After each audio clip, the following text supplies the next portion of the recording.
মহাপ্রভুকে দেখে ভাবছিলেন এই 24 বছরের বাচ্চা ছেলে আবার কি সন্ন্যাস নেবে বলছে, মস্তক মুন্ডন করবে। তো তিনি বলছিলেন, একটু সংকোচ করছিলেন। তারপর মহাপ্রভু মধুনাপিতকে দেখিয়েছিলেন যে উনি স্বরূপে কে, চতুর্ভুজ বিষ্ণুরূপ দেখিয়েছিলেন। তো তারপরে সেটা জানার পর থেকে মধুনাপিত যখন মহাপ্রভু মধুনাপিতকে নিয়ে এসেছেন, সকাল সকাল এসেছে মহাপ্রভু মধুনাপিতকে নিয়ে কেশব ভারতীর কাছে এসেছেন। তো মধুনাপিত এরকম করে বসে, যেমন করে চুল কাটতে বসলে যেমন করে বসে, দুই হাঁটু মাটিতে রেখে সে মাথা নামিয়ে এরকম করে বসে আছে যে আমাকে, আমার কি প্রফেশনটার জন্য আমাকে আজকে এই কাজটা করতে হচ্ছে, কি অভিশপ্ত একটি পেশা আমার। আমি যদি নাপিত না হতাম তাহলে আমাকে এই কাজটা করতে হতো না। মহাপ্রভু বারবার বলছেন যে মহাপ্রভু আপনি আরেকবার ভেবে দেখুন, আরেকবার ভেবে দেখুন, আপনাকে কি সন্ন্যাস নিতেই হবে? সন্ন্যাস না নিয়ে গিয়ে করতে পারবেন না আপনি এই হরিনামের প্রচার? কিন্তু মহাপ্রভু শুনবেন না। কেশব ভারতীয় বারণ করছেন, নবদ্বীপ থেকে সমস্ত ভক্ত যারা এসেছিলেন তারাও বারণ করছেন। ডিটেলস আমরা বর্ণনা শুনবো। তো এই হচ্ছে সেই মধুনাপিত বা মধু পরমাণিক, এবং কৃষ্ণলীলায় তিনি সখী ছিলেন বলে এই জায়গাটার নাম হচ্ছে সখী আখড়া। তো এখানে আমরা মহাপ্রভু চরণ চিহ্ন দেখতে পাচ্ছি, মহাপ্রভু যেখানেই গেছেন চরণ চিহ্ন দেখতে পাবো। তার সেবিত বিগ্রহ দেখলাম। আর ইনি হচ্ছেন উদ্ধরণ দত্ত ঠাকুর, তার পুষ্প সমাধি রয়েছে। তো উদ্ধরণ দত্ত ঠাকুর তিনি হচ্ছেন নিত্যানন্দ প্রভুর পার্ষদ।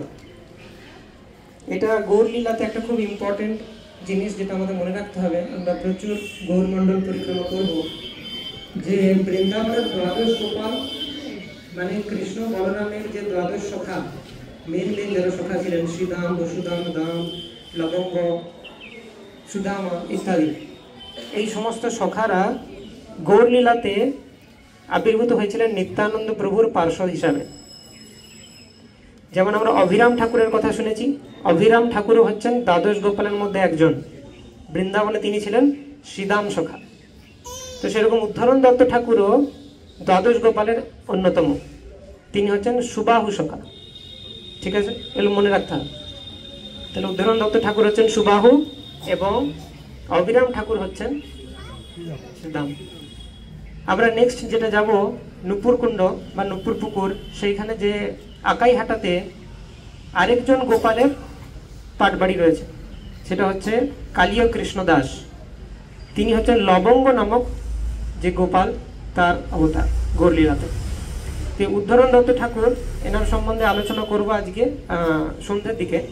যেহেতু আমরা উদ্ধরণপুর ঝামাটপুর যাচ্ছি না, তো আমরা কথার মাধ্যমে মানসিকভাবে সেটা পরিক্রমা করব। তো ইন শর্ট, তিনি ছিলেন নিত্যানন্দ প্রভুর পার্সোনাল কুক, মানে নিত্যানন্দ প্রভুর জন্য রান্না করতেন এবং নিত্যানন্দ প্রভুর অনেক কৃপা তিনি লাভ করেছিলেন। নিত্যানন্দ প্রভু তার বাড়িতে মাঝে মধ্যেই থাকতেন, প্রসাদ পেতেন এবং নিত্যানন্দ প্রভু অত্যন্ত প্রিয় ছিলেন। এই উদ্ধরণ দত্ত ঠাকুরের সাথে গৌরী সেন, লাগে টাকা দেবে গৌরী সেন, তার একটা সম্পর্ক রয়েছে, সেটা আমরা আলোচনা করব। তো অ্যাকচুয়ালি ওই বল্লাল সেনের আমলে গৌরী সেনের সাথে তার একটা সমস্যা হয়, লক্ষণ নয়, বল্লাল সেন। তো তিনি খুব অত্যাচারী রাজা ছিলেন। তো তিনি কি করেছিলেন যে অনেকবার টাকা ধার দিয়ে ফেরত দিতে পারেননি বলে গৌরী সেন, তিনি ছিলেন সুবর্ণ বণিক যে বংশ তার মধ্যে অন্তর্গত, তো ওনাদেরকে ব্যান করে দিয়েছিলেন, নিচু কুলোদ্ভূত বলে, মানে সোসাইটি থেকে আউটকাস্ট করে দিয়েছিলেন যে যারা সুবর্ণ বণিক সম্প্রদায়।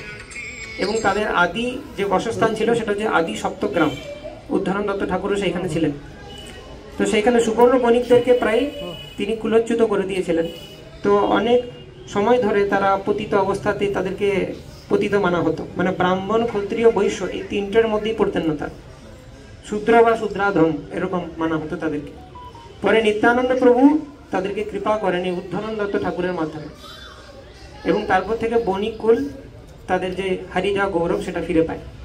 তো সেই উদ্ধরণ দত্ত ঠাকুর তিনি হচ্ছেন নিত্যানন্দ প্রাণ, নিত্যানন্দ প্রভুর চরণ ছাড়া তিনি অন্য কিছু জানেন না। তো তার পুষ্প সমাধি এখানে রয়েছে, আমরাও যেন নিত্যানন্দ চরণের রতি লাভ করতে পারি, তার জন্য আমরা প্রার্থনা করবো। হরে কৃষ্ণ কৃষ্ণ কৃষ্ণ হরে হরে, হরে রাম রাম রাম হরে হরে।